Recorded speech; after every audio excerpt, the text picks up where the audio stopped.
YCP నాయకురాలు మాజీ మంత్రి ఆర్కే రోజా అరెస్టు తప్పదా?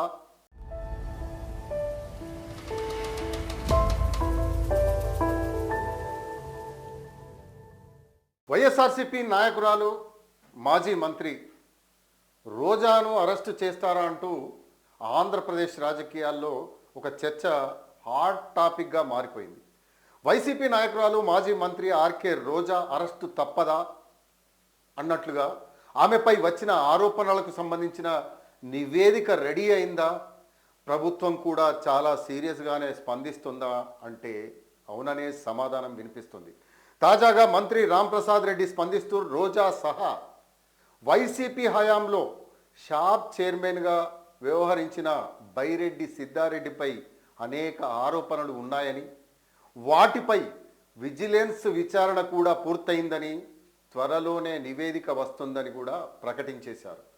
వైసీపీ హయాంలో రోజా క్రీడల శాఖ మంత్రిగా పనిచేశారు. ఆ సమయంలో ఆడుదాం ఆంధ్ర పేరుతో రాష్ట్ర వ్యాప్తంగా కార్యక్రమాన్ని అమలు చేశారు. ఈ క్రమంలో సుమారు 150 కోట్ల రూపాయలు ఖర్చు చేసి క్రికెట్, వాలీబాల్, హాకీ సహా ఇతర క్రీడలకు సంబంధించిన వస్తువులను బల్క్గా కొనుగోలు చేయడం జరిగింది. అయితే ఇవన్నీ ఆ కొనుగోలు చేసినవన్నీ నాసీ రకమేనని అప్పట్లోనే తీవ్ర ఆరోపణలు రావడం జరిగింది. క్రికెట్ స్టిక్స్ విరిగిపోవడం, బ్యాట్లు ముక్కలు ముక్కలు కావడం అప్పట్లో ప్రధానంగా కనిపించింది. అలానే రాష్ట్ర వ్యాప్తంగా ప్లే గ్రౌండ్స్ను ఆధునీకరించే పేరుతో పెద్ద ఎత్తున కాంట్రాక్ట్ పనులు కూడా చేయించారు.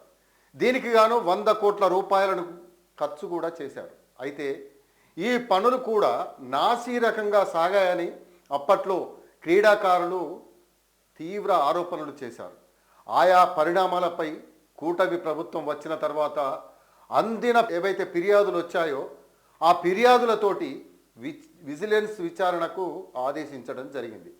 ఈ విచారణ పూర్తయి ప్రస్తుతం నివేదిక రూపొందిస్తున్నట్టు మంత్రి ప్రకటించారు.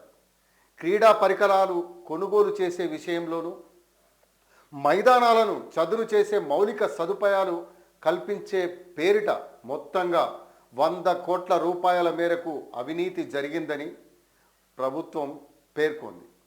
ఈ నేపథ్యంలోనే విచారణకు సైతం ఆదేశించింది.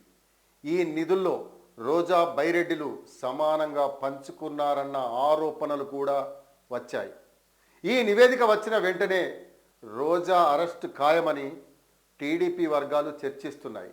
కాగా రోజా దీనిపై స్పందించేందుకు నిరాకరించినట్లుగా సమాచారం.